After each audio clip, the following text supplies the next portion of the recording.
Okay, this is the second video related to the April Fool's class where they did that circular reference joke on me and made me go completely nuts. Almost have a heart attack about my dreaded blue lines. And if you, the first video, I'm sure you didn't watch the whole thing because it got so technical at the end, but we did all of these accounts receivable in there, and showed how complicated the timing can get if you really want to get crazy about all this. Now, the next thing I'm going to do is we didn't put any taxes in here. So if you're going to have some assumptions, I press just Control B.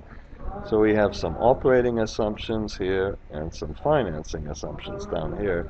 That's where we put a revolver in and said, okay, we're going to have to, if we have the accounts receivable going up and down, we're going to go through that, but this is how much we have left to borrow on the revolver, and we see how much we borrow and how much we repay, make a little cash flow waterfall, and see how much extra cash flow we have over and above the revolver, and if that cash flow goes negative, we can say, oh no, we need to hire a revolver.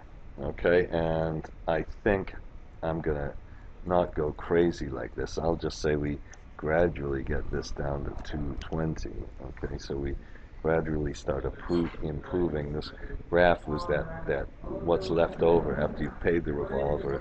This graph is how much you've borrowed on the revolver and how much you've repaid. Okay, and if we have a too small revolver, then our cash flow goes negative. So actually this one is kind of interesting. We could make our revolver, maybe renew our revolver and make it small after a while.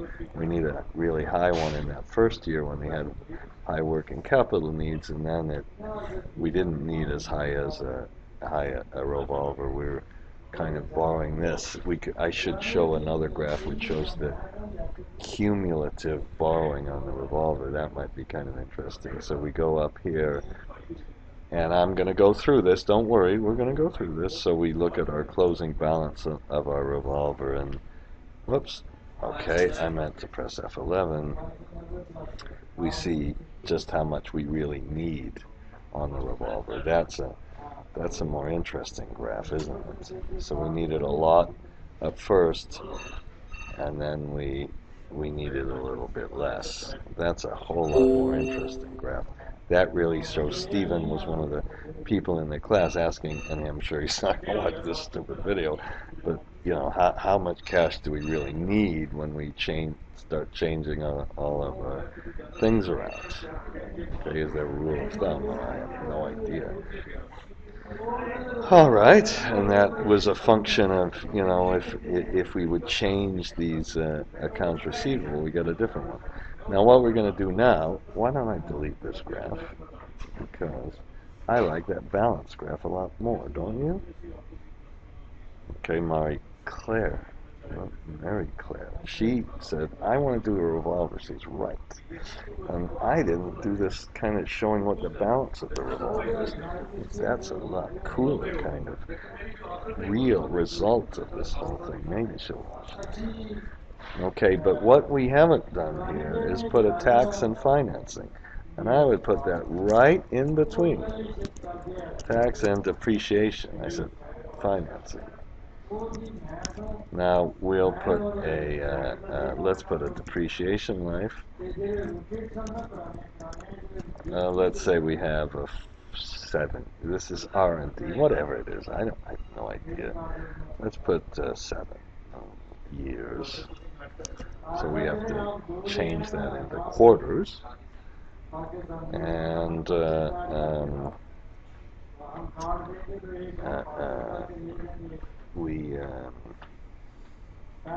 after we put the depreciation life in, then let's put an income tax rate.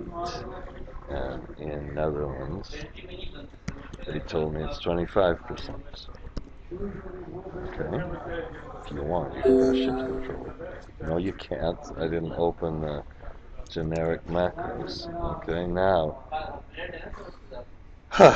okay, so we put the revolver in, a commitment fee, and an interest rate. We'll go through that in a little bit later. Now, I was going to do a valuation. I'm not sure I'm going to even do that. So we do our operating analysis, our accounts receivable. This is like our free cash flow before taxes. The starting balance, this was kind of bad. I think if we're talking about structuring the model, we should have put the starting balance sheet kind of maybe right at the top, but at least we should have put it here. So we said, let's have a really simple case where we have nothing. We just start out with somebody gives us a little bit of cash to start our company, and that's our startup company, and that's what we're doing. And somebody showed me I could have done this, I think, differently. Why in the heck is this? What's going on here? Do we not have the same thing here? I hope. Why is this cash? This is here. Stupid thing. Do we have to put a format on it or something? Oh, God. Okay. I don't know what I do. I guess. Whatever. Shift Control 1. How about I'll press Shift Control 1? Let's just do that. Okay? So then now if we have our, where did I put our CapEx? Now, this time, I've got to fix the CapEx, which I called R&D expenditure. Now, I said, let's just take this. What I really meant to do is put lookup. We take this one away. Now, if you had a circular reference, just right now, that's why I go crazy. If you had a circular reference, that would have screwed up the whole model, and you would have been, talk about swearing. I haven't seen anything. That's when you start breaking your computer.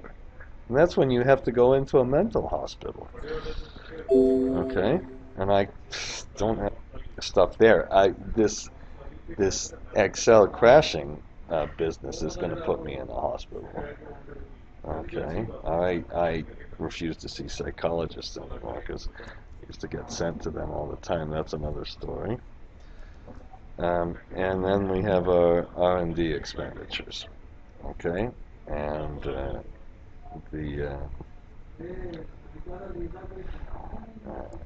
I believe if you take psychologists out of the GDP, I'm not going to go through that. I better not talk about my theories on that one either. Okay, so there was our whole stuff, and we have our R&D expenditure, and now we'll put, how about depreciation and taxes, and we do it in the same kind of order. We put an opening balance, add the CapEx or the R&D, development. I'll just call it development.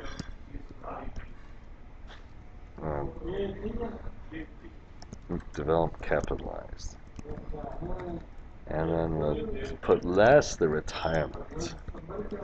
So we had a whole little discussion about that because people, they do these diagonal matrices. You have to do them, but you can do them with a function much better if you have a changing depreciation rate. If straight line depreciation, you don't have to do anything else. You can put a closing balance, and then we can put a depreciation rate on gross plant. And then we can put, I don't know if you call it gross development cost. Okay, how's that?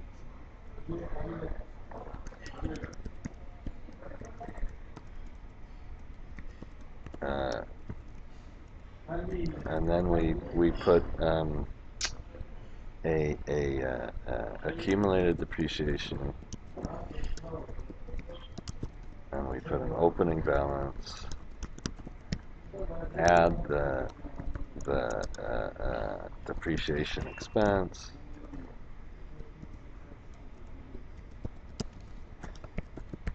We better take away the retirements.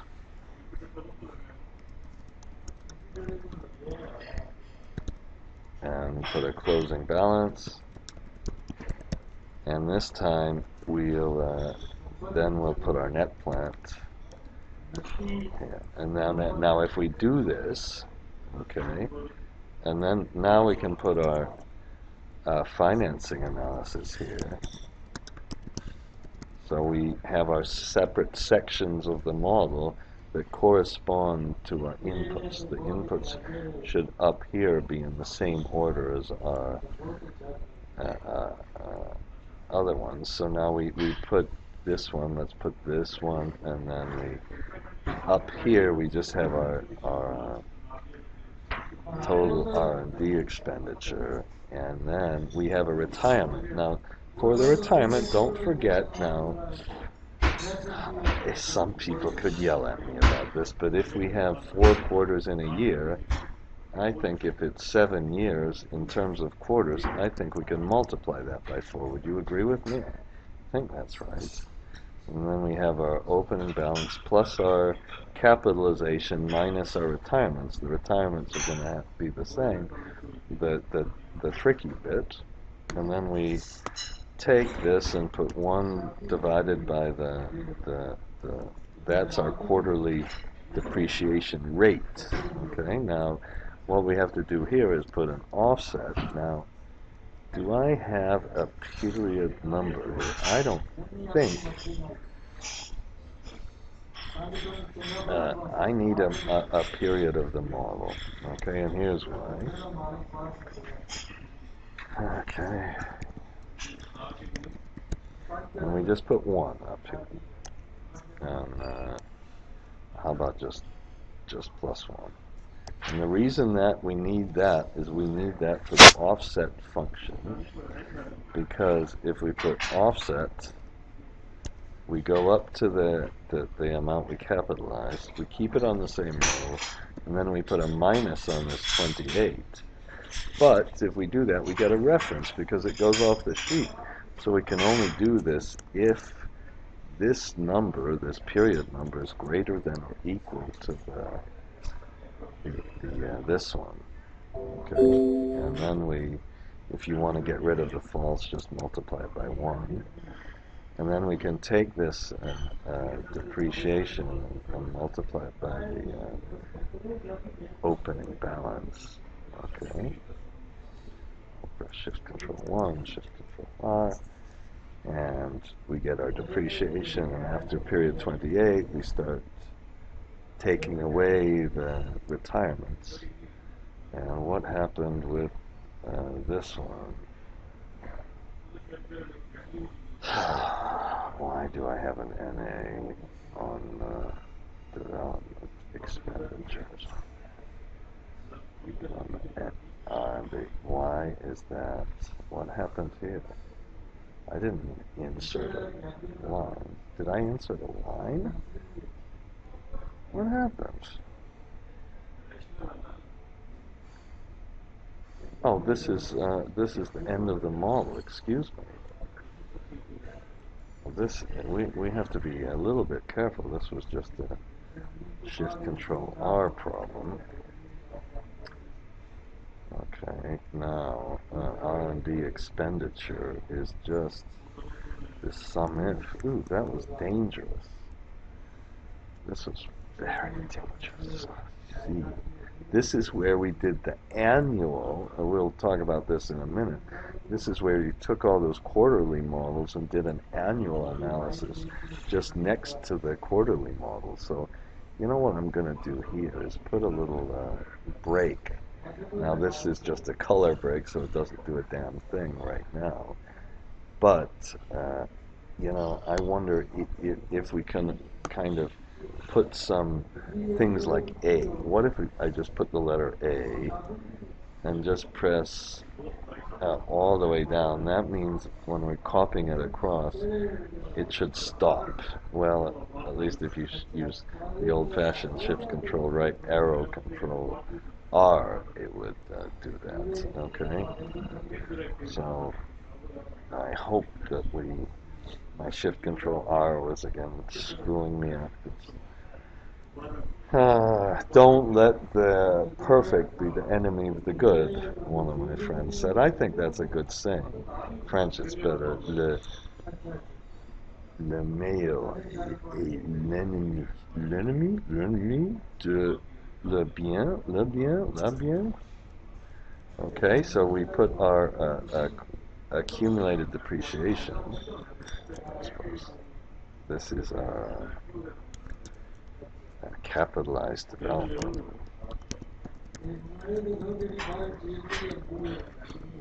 Okay, we can capitalize any cost, of course. And then we'll put our accumulated, which is our opening balance, versus the closing balance. We go up and get the depreciation expense, go up and get the retirements, and the closing balance is the opening balance plus the depreciation balance that it's on. Shift control 1. I'm afraid to do shift control R, but I'm going to, and I shouldn't have done it up here, and I should take all of this crap out, and this all goes away too. Okay, this should have all been sum if at the end. Maybe there's a better way to do that, but okay. Somebody said, why don't you just put A's there? That's easier. Okay, I know it is, but I still spend a lot of my life on shift control R. Okay, so our net plant is just what we'll stick on the balance sheet, which is just the closing balance minus the closing plant. Okay, that's what we'll put there, as usual. See, I struggled with the shift control R. I didn't know whether to make it go all the way up to the top or just the last line. I should. Maybe, you know, what I can do is make a shift control R option. Shift control R. And we'll put this one as lines above.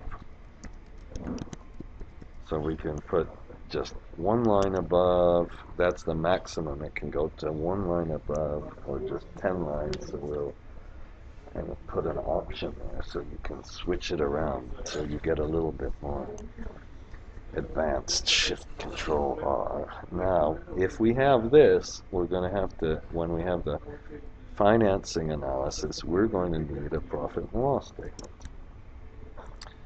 Okay, in the profit and loss statement,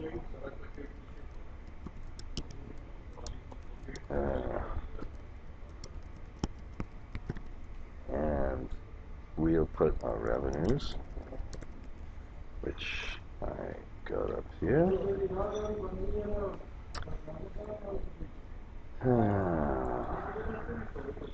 Revenues, quarterly revenues, COGS. That's how am I supposed to say it, apparently. Cost of goods sold, you're not allowed to say that, I think, if you're an investment banker. And then you put your margin. And I learned that in Holland, you have to put depreciation on the income statement. Good for them. And I'm going to call our margin our EBITDA. And then I'm going to put less depreciation on development. Okay, and then we'll put our EBIT. And then we'll put less interest expense, less the fees. And what we have is we have interest and fees on our revolving credit, and then we'll put EBT, and now it's a trick. Now we need to put our NOL balance. And that's because if we have a negative income, which it's possible, then we put our opening NOL and we add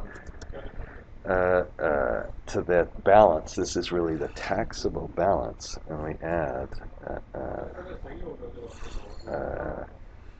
negative EBT, and then we take away positive EBT applied to NOL. Now the reason I'm showing you this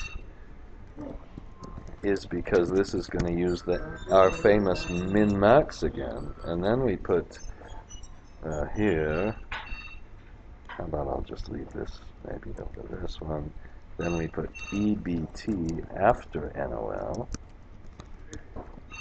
and then if we're really fancy, here's what we do, and since we discussed deferred taxes a little bit, I'm going to put taxes paid. And then just below here, I'll put taxes booked, which is different. If you have a negative income, I hope we have some negative income. I think we might. We probably will because of the way I did it. And then we have a net income for books, and we'll have some deferred taxes. And the deferred taxes will be the if it's an asset, which will be the amount of the taxes booked minus paid. And what that means is we get to have a deduction later on. Now, if you have anything like that, I talked about my nightmare Korean class. Oh, fucking financial. I hated that. Add the deferred taxes. Your own money class. Unless we add the deferred taxes and put a closing balance. And this is going to go on our balance sheet. So our balance sheet now, this will be the net development cost, and we'll have a deferred tax, accumulated deferred tax.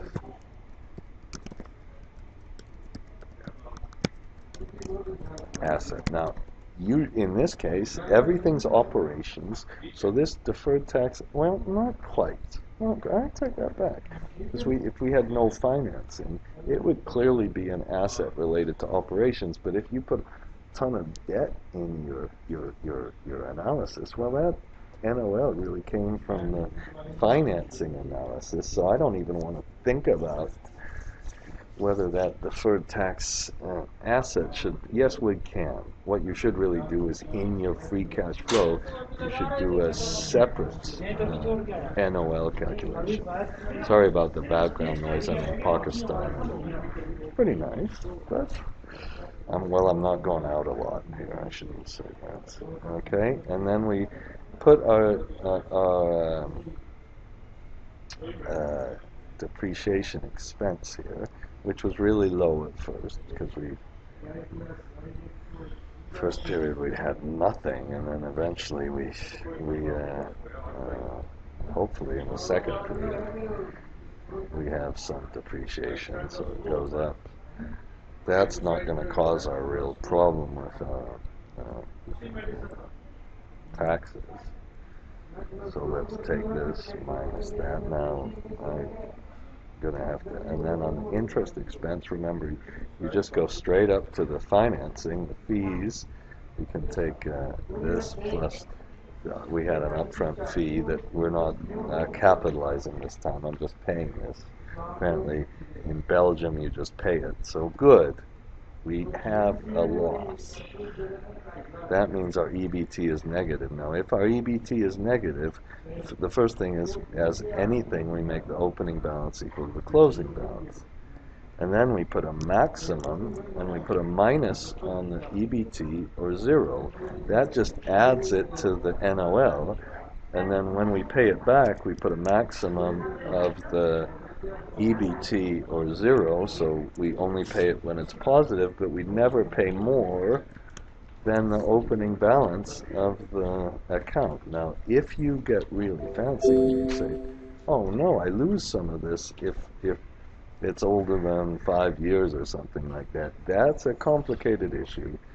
And I have to do it, you have to do a whole bunch of offset crap and everything else like that to get that resolved. And then we can put the EBT after the NOL, which says, okay, let's start with this EBT. For book purposes, we can't have for tax purposes, we can't have a negative EBT, so we add back this. But later, if we repay it, that's why it's an asset, we put it as a positive. Now the tax is paid, I'm going to go up and get our tax rate. I suppose you could get all fancy and put a changing tax rate assumption. So our taxes paid are the EBT after the NOL times this, but our taxes booked are simply, and it's negative. Don't believe it's not negative. The accounts, what? Whoops. Well, I need it. So our net income for our books, not our taxes, is our EBT minus the taxes booked.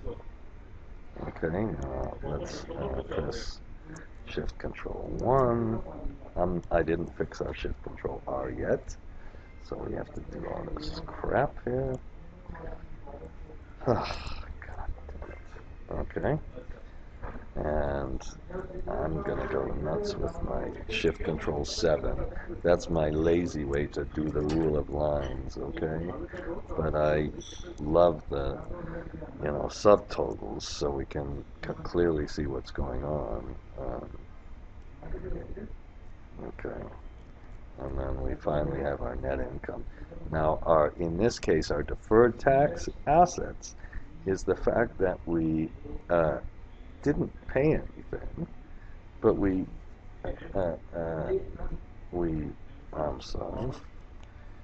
do this. It's paid minus booked. And Shift Control 1, and I should put paid minus booked. That means we pretended we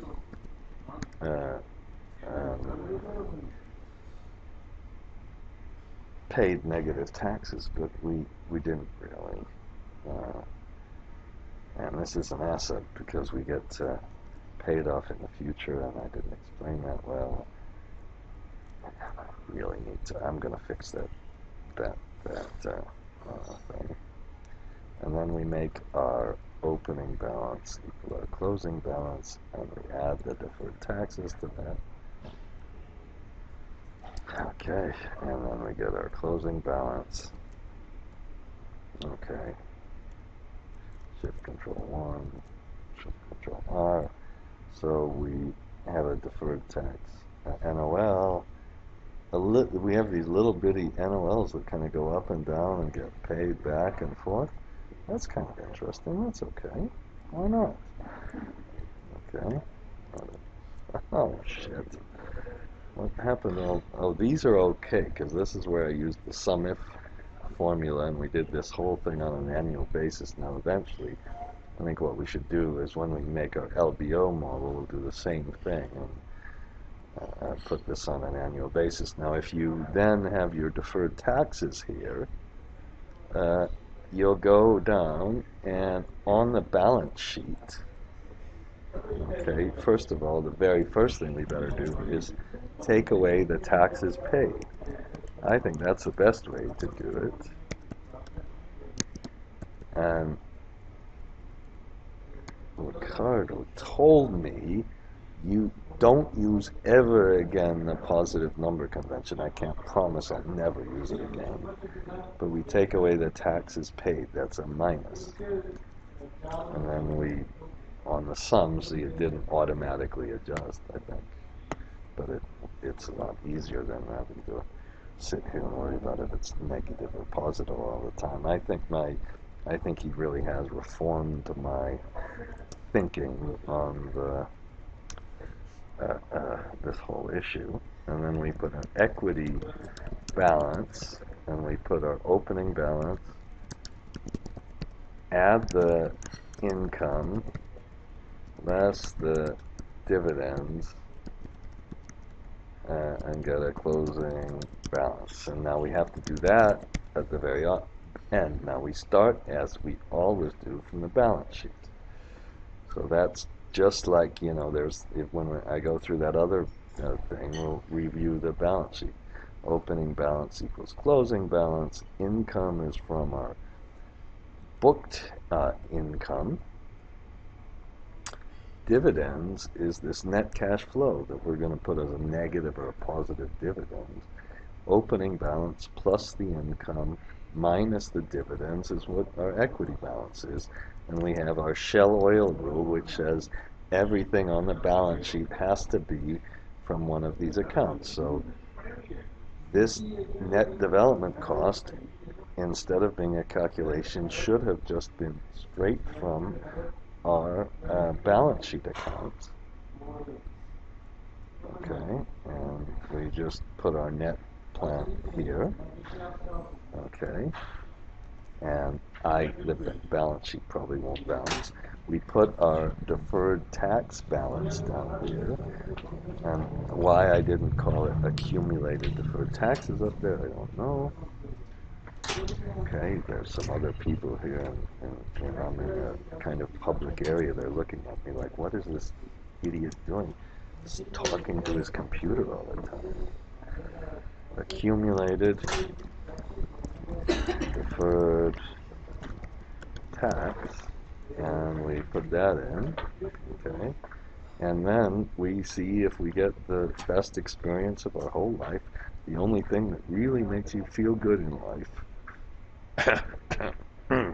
which is the balance sheet balancing. And right now, I didn't lose the sum, just a minute. I'm going to put equal sum. I'm sure it's not going to balance, and I'm going to cry. I'm going to turn off the video. Okay. And then I'll tell you why it didn't balance. But it did balance. And that's a farce. Oh shit, it stopped balancing. Haha, it did. Oh no, and then I have my shift control R problem. And oh no, I love that sum if S. Ah, shit, this shift control R is maybe a bad thing. Well, I'm going to fix it. I'm going to put shift control S to fix it. And I'm going to also, this is our sum of S. Okay, there's a waiter coming, and I don't need anything, really. Okay. I'm fine, thanks. Shift control. Oh, shit, shift control. Okay. And let's understand what happened, why we suddenly got a difference. I'm leaving the video on. You can switch it off, because I'm going to go kind of a little nuts and try to figure out what's happening here. Okay, so we have a 3.45, so we immediately look at the 3.45. That's a dividend we have. It should be fine. Okay, net income is negative. That's okay. We put a dividend, and that's probably our very first dividend. And I'm not sweeping the cash flow. That should be a dividend. Or did I add? I subtracted it. So I did everything right. Okay. And then that 310 is on the balance sheet. And I have to turn off the goddamn video. And I'll fix this and I'll turn it back on when I fixed it. Okay, well, here was my error. This is kind of stupid. I forgot that we put the cash flow, if we have any extra cash flow, I just put it on the balance sheet. Up here, what did we do? So here was the technique. We went through the cash balance. We put an opening balance. If there was any cash flow, we stuck it on the balance sheet. We didn't take it off. Now I'm gonna leave it on the balance sheet. Why not? And then remember what we did is we had a commitment, and we said how much is the opening balance of the commitment? That's how much we already used. And then we get our remaining amount to borrow, and that's what we used for our minimum function. I'm going to press Shift Control 7 because that's what we use to cap it. Okay, and then we said, well, if the cash flow is negative, we have to borrow. If the cash flow is, but we can only borrow up to this amount. So we had to use the minimum function on this one, and then we use the maximum and set minimum and maximum again to say we repay it, but we only would ever repay it till we get to the opening balance. So if you go way over here, we get to zero balances because we repaid all of our cash flow. And when we repaid all of our cash flow, that's when we have some extra cash that we throw on the balance sheet. So it's all with this minimum maximum, and then the interest is just on the opening balance to avoid a circular reference, and the commitment fee is on the remaining amount we have to borrow. This is the undrawn balance. Okay? And so that net cash flow, so our dividends were really zero. Let's just zero these out. And then our balance sheet balances, and we got to discuss kind of the cash flow process as well. And then I think what we should really graph, the interesting thing to graph, is going to be the closing balance of our revolving credit facility. I suppose we'll make a graph here, and if we, if you put the dates here, I'm going to press Shift Control R and start moaning again, but whatever. Okay, then we'll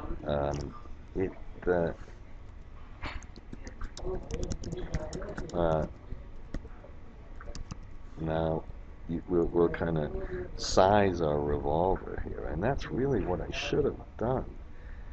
I'm feeling horrible that we didn't do this, And then we select these and press alternate F1, and then you get this painful thing that it puts it not exactly where you really wanted to put it. So I press Control X, and we have kind of our cash flow as positive. That's our positive cash that we're kind of left over, and our balance of the revolver goes down. That's a better one to look at, isn't it? And let's change this to an area chart where we kind of see how it really goes down over time. And you can see that we need less of a revolver. Now, if I had this days outstanding going to 250, and then just copied it across, then we have a different revolver. If we put a different, if we put a lowercase for our thing here, then we have negative cash flow, and we need to size our revolver and make it bigger because of that negative cash flow. Maybe the bank wouldn't really like that. No, that he didn't even do it. And then we have to pay a higher commitment fee on a negative cash flow and all that stuff. So at least, that's how you can kind of size the revolver. So let's put the base case back. So that's I think that's kind of a okay, and let's make this go down a little. How about 180, 160, 100, and 50. Now that means, and so we're getting our balance of our revolver down. So this is what should I call this one? I'm going to now if it doesn't save, I'm going to go crazy. I'm going to save it as the how about we'll call this one the depreciation taxes with revolving credit. Okay. Okay, and that's so we've got our periodic model here. We've got this one, and now we're gonna talk about the next step, which is really going to be to put our LBO model all together. So at least I didn't swear when Excel didn't blow up this time. 40 minutes. Oh my God. Okay.